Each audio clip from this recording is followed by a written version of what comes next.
Welcome everybody to part 3, the finale of beating the Arkham Trilogy without taking damage. We defeated Arkham Asylum, we defeated Arkham City, and now it's Arkham Knight's turn to be bested. And the rules are the same as last: don't take damage, and get to the credits. That's really all there is to it. And I do activate the first part of Nightfall Protocol, but to be real, I just didn't feel like getting all 200 Riddler trophies and doing all the side missions. I may come back and visit it one day.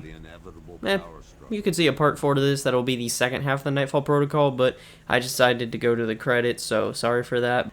We meet Scarecrow, who has a way better design. I think it just encapsulates the fear and just how menacing he's supposed to look very well. I love this design over his design in Asylum. And we quickly see that with Scarecrow, how he used his fear toxin made everyone evacuate Gotham, so that's the only ones left are the degenerates, the crime bosses, and our old friends such as Penguin and Two-Face there. The fear toxin is so strong that it has made Gotham hell on earth and overrun by all the criminals of the past. So Batman has to go save Gotham, or else his time will run out and he will die in Gotham with no savior. Hey look, it's the Batmobile. We finally get to use it, and it is very fun to use, I'm not gonna lie. I love just driving around at like Mach 5 in this thing using the afterburner, just ejecting and gliding. The movements in this game are very fun by either gliding or just driving around the Batmobile. I'd say it's the best and most refined movement option that you have in the Arkham Trilogy. It's just so fun, and I'm gonna be honest, if I did not grow up playing Arkham City, I would say this would be my favorite Arkham game, just because of the Batmobile's like utility of how you can just hang off ledges like I'm about to do here, just drive super fast across the city. Yeah, obviously I don't know what I'm doing here, just trying to pull down that wall. I should have listened. But also just the gliding is just so fun in this game. This is a very well made game, and I'm just happy that it turned out to be so good and so beloved. I wish there were more games, but it just ends very nice on the trilogy note. Damn, Bruce threw that far. Can we get him on the Panthers to replace Sam Darnold? I mean, Bruce can actually throw a football. He's rich. He can become the owner if he wants. But we're using this batarang to somehow detect where the fear toxin's coming from using the frequencies. You know, I'm not really sure how it works, but it's cool. And we end up tracking the fear toxin's location to Ace Chemicals, which kind of makes sense. He's developing his fear toxin in Ace Chemicals. So our next mission is to go all the way down to the Ace Chemicals plant and stop Scarecrow before the fear toxin gets any worse and Gotham plunges into ruin even worse than it already has.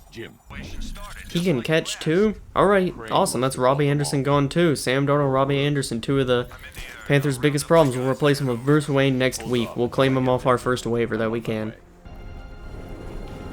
Wait, what's this? A second enemy? It's not like the Arkham games have done that before. But yes, we do have two main villains in this game. We have Arkham Knight here and Scarecrow.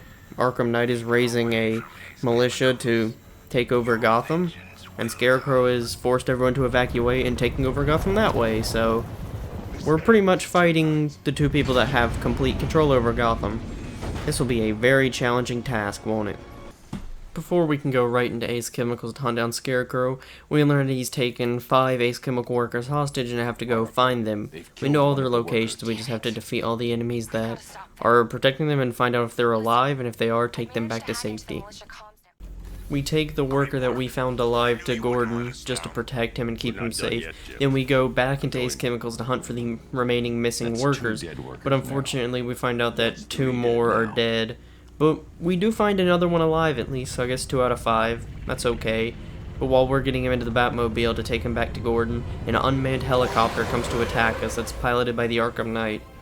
And I guess this game This game had to have it. The obligatory, easy, like, kind of tutorial, easy open mission that I get stuck on for about an hour. And it's kind of depressing. This is like a 2-minute mission, I believe. It comes out to around like 2.5 minutes. But it took me like around 50 to beat. And it's just so simple is the annoying thing. I just kept taking stupid damage from the tanks, but it had to have it. Obligatory mission that takes me forever, that takes a normal person about 2 to 3 minutes. It just had to throw at me to struggle. Once we get done beating the helicopter and all the tanks the Arkham Knights sent to come kill us and get the workers to safety, we head back into Ace Chemicals to stop Scarecrow. And he tells us that he knows where Barbara is, so Batman tells Barbara to get away. And in that time where he let his guard down, he managed to slip out and leave us here to pretty much get exploded and die. Scarecrow locks Batman into the room, and Batman, realizing that there is no way to escape, he decides to sacrifice himself and lower the blast radius so he can protect Gotham. I mean, very noble of him to do, but I know he has to be very careful with the tubes that he has, but it's the slowest thing I've ever touched. And I touched the floor yesterday, so it has to be pretty damn slow for that. It's just you have to carefully just pull up on the stick, or else you'll go kaboom and kill all of Gotham, so it really makes you feel bad if you mess up and die like I did. I was trying to be too quick, but I decided to go slow. Because the game can't really fail you for going slow because it wants you to.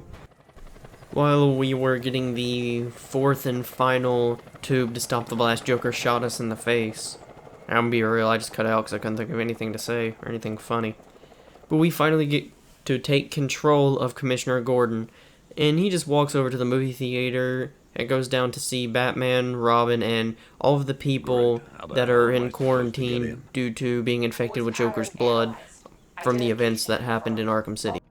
Down here in the little quarantine cells, we get to meet Albert King, Johnny Charisma, Christina Bell, and Henry the Pervert. I mean, he just looks like a pervert to me, honestly. I think his name's Henry Adams, I think. But these are all of the people that got infected with Joker's blood when it was sent out to the hospitals, which obviously kickstarts Arkham City, and is one of the main plots behind that game.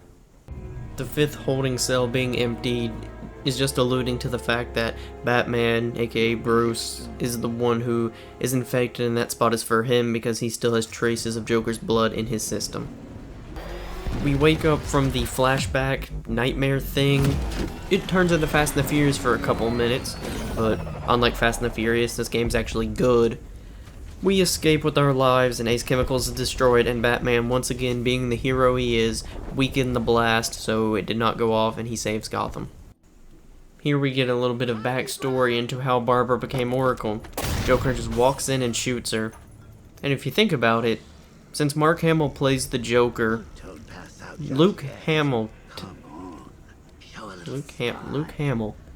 Skywalker technically paralyzed Oracle. Something to think about. Oracle was kidnapped and taken by the Arkham Knight and his goons, so Batman decides to finally reveal to Jim that his daughter has been working for him, and then he gets all pissy and leaves, and then just hates Batman. I mean, I guess I kind of understand it. He kept the secret that his daughter was working for him and kept her in the city after everyone evacuated. So he just gets pissed and leaves and is like, I'll do it myself then. Just turns into Thanos. Using some CCTV footage, we were able to track down the car that took Oracle and follow it and see where it ended up. As you can see, it crashed, and these are one of my favorite parts about the Arkham games, is the detective mode that you can use, and just see this, like, just replay what happened. Not even like using a camera, just Batman doing it with his mind, I guess. Seeing how it was run off road and the driver just flew.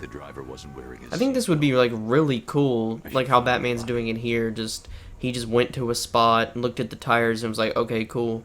I think that would be so cool to go to like a Civil War battlefield and being able to like fast forward or replay and just watch it all go down, and like the kind of like augmented reality thing that's going on here. I feel like that'd be so awesome to do. Once we are finished examining the scene, we find out that Oracle caused the car to crash, and before she gets picked up and carried away by the Arkham Knight, she threw a chip away right between the little boxes there for Batman to find, knowing that he would come and find her and save her from the Arkham Knight.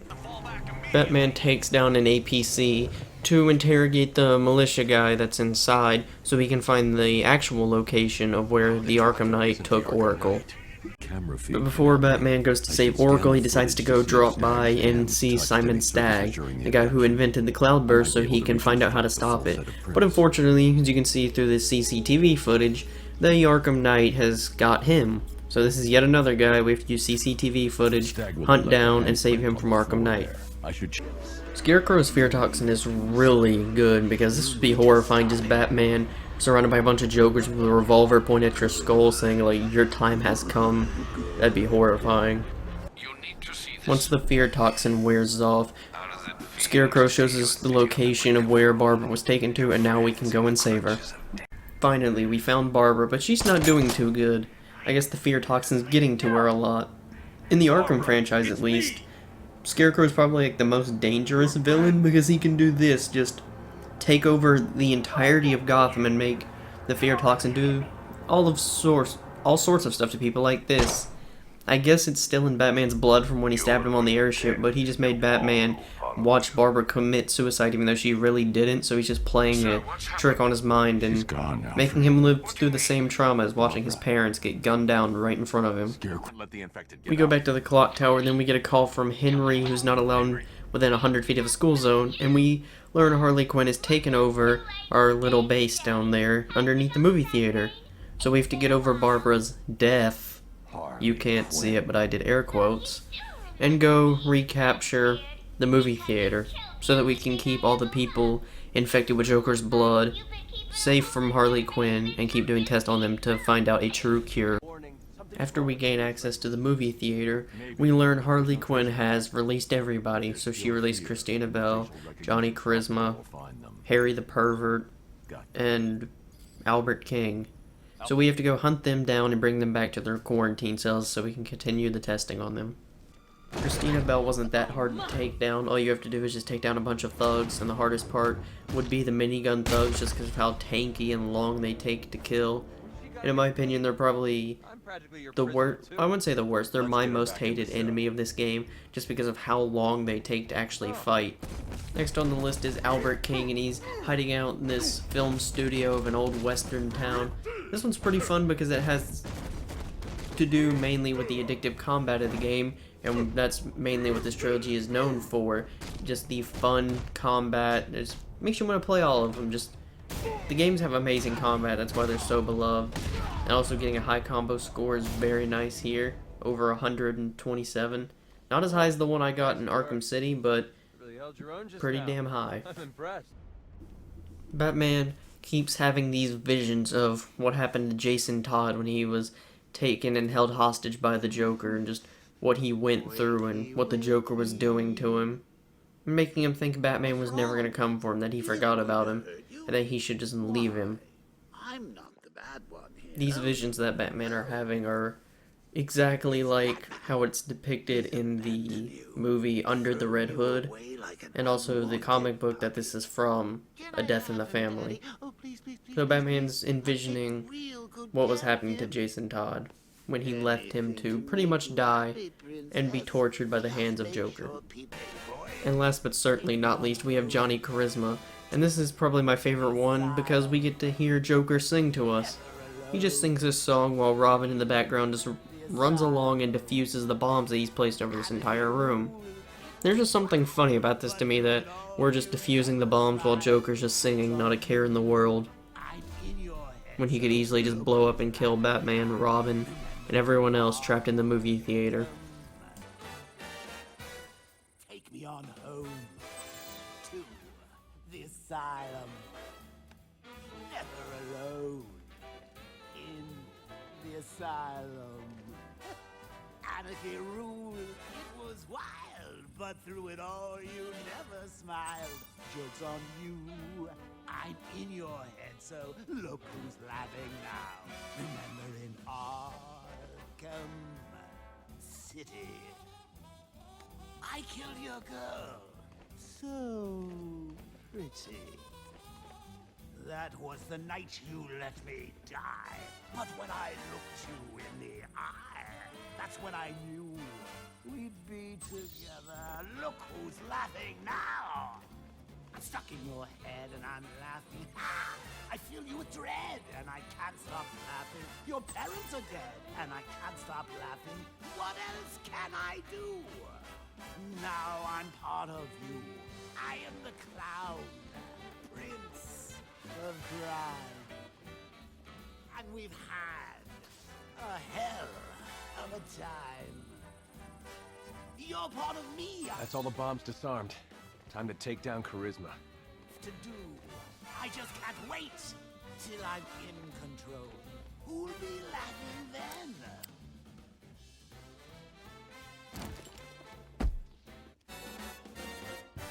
No encore? And he's a professional singer? Even Alfred sings better than this guy. Good work, Robin.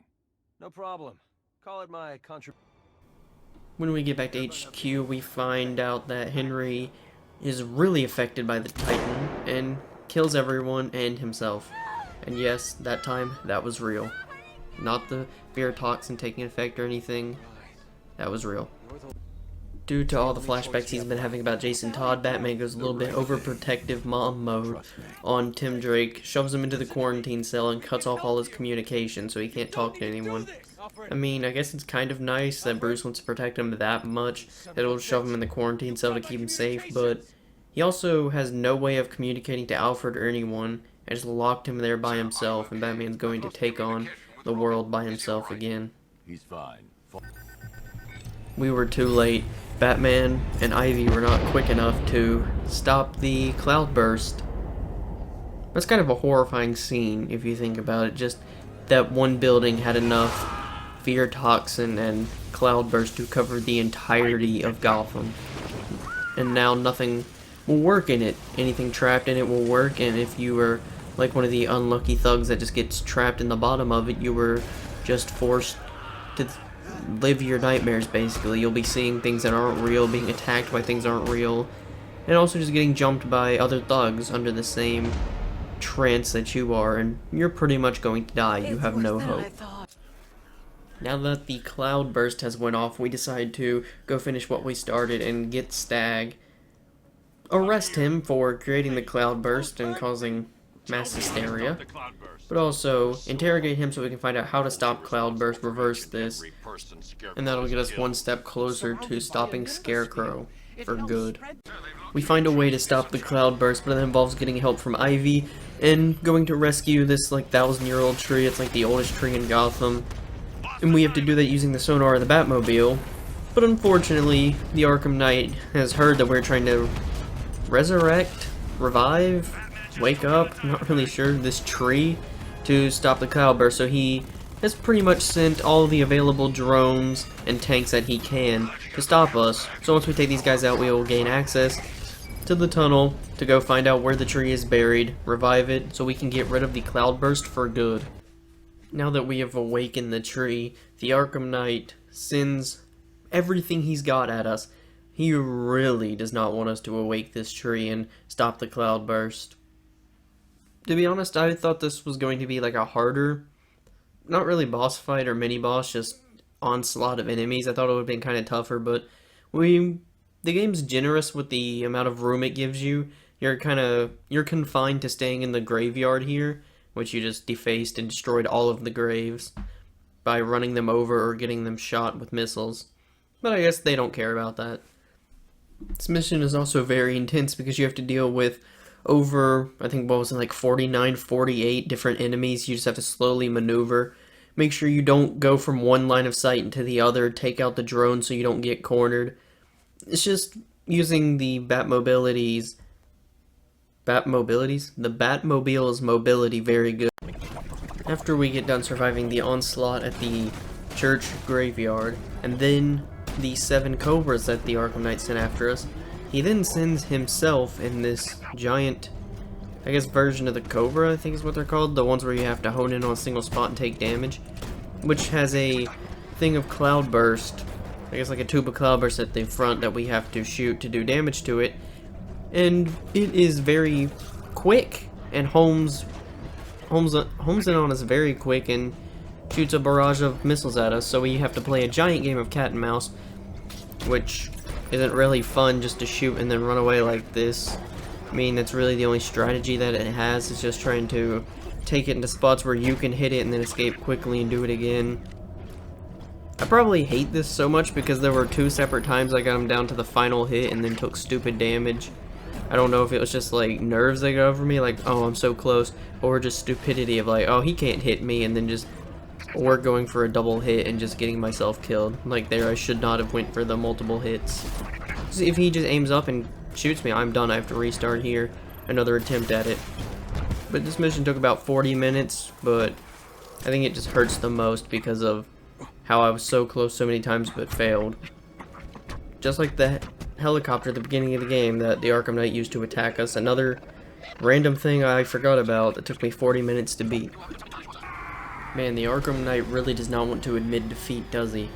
This is like the 4th time in a row he's attacking us, and the 2 previous times it was him. One in the giant cobra and now in this giant excavator. I'm probably wrong on that, but whatever. And I had heard horror stories from my friend who loves this game. He's like, man, I always struggle with this part, it's gonna be tough. So I was going in kind of scared, expecting the worst, but surprisingly, besides failing 5 times on the very last hit, it wasn't that bad actually. I mean, I got it all the way to the final hit on my first try. I didn't fail a single time, but then I made one mess up and like I got into my own head and then proceeded to fail 5 times on the last one. Other than that, not that bad. Now he's chasing us down, pinned us into a corner, but quickly we can use the Batmobile's grapple, I guess lever, pulley. It's a winch actually, that's exactly what it is, it's a winch. To escape the Arkham Knight so he doesn't crush us to death, which he totally intends to do here.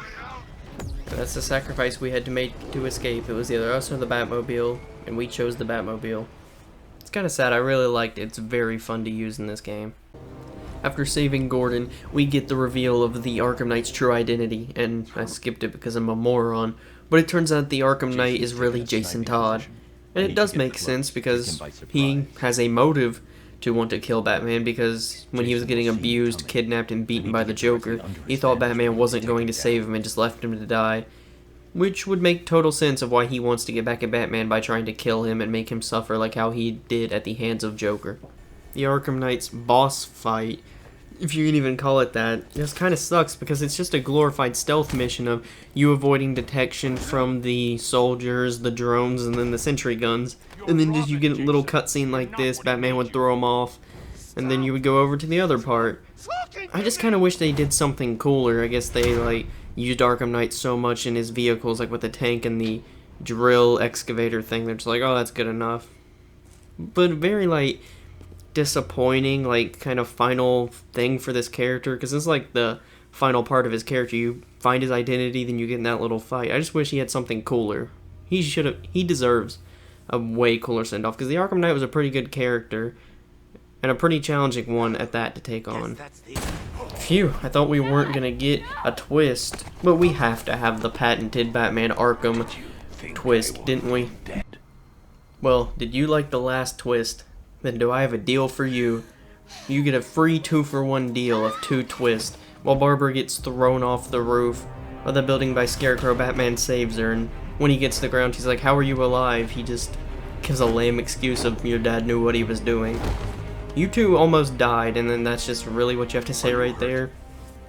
The final tank mission, which I'm so happy about, because while fun, these things sometimes just got very annoying and took far too long to beat, but we get a new Batmobile because our old one was destroyed, just like a spoiled child. When we destroy something, we get a new one for free, and an even better one at that, because it's fully upgraded.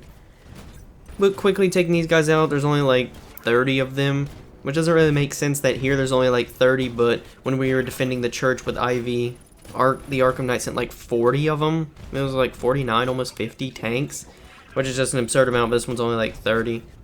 I don't know why, it just feels like to me there should be more tanks here, but whatever. We beat this one, then we're finally done doing these stupid tank missions. I'm happy about that. Scarecrow set up a mini base with a couple soldiers and a jammer to jam the GCPD, rendering them pretty much useless considering they're all locked inside due to all the tanks patrolling the area and especially outside GCPD. So we're sent out to go stop the jammer.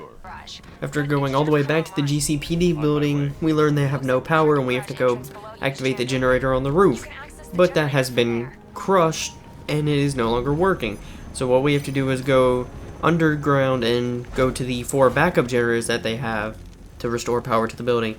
And yeah, I don't know what I was thinking here. For some reason I just ignored the open area to the left where that wouldn't happen to me. I'm just an idiot. Ignore me. But I finally got through it somehow. Once we get the backup generator powered up, we can then go back to the Batmobile and get ready for the final tank battle of the game. Yeah, I just completely forgot about this part. My bad. I don't know how, but we just have to destroy all of the tanks and just save the GCPD building and everyone inside of it. Oracle is here to help us, but she really doesn't do much. She'll take over like 2 tanks maximum. But she'll just hack a tank to shoot another tank and then get immediately destroyed. Because that's mostly what happened the entire time. She was like, I got a tank, Batman, then we'll just get destroyed. But I'd probably say the most interesting thing that happened was I got a rare achievement and it popped up in the middle.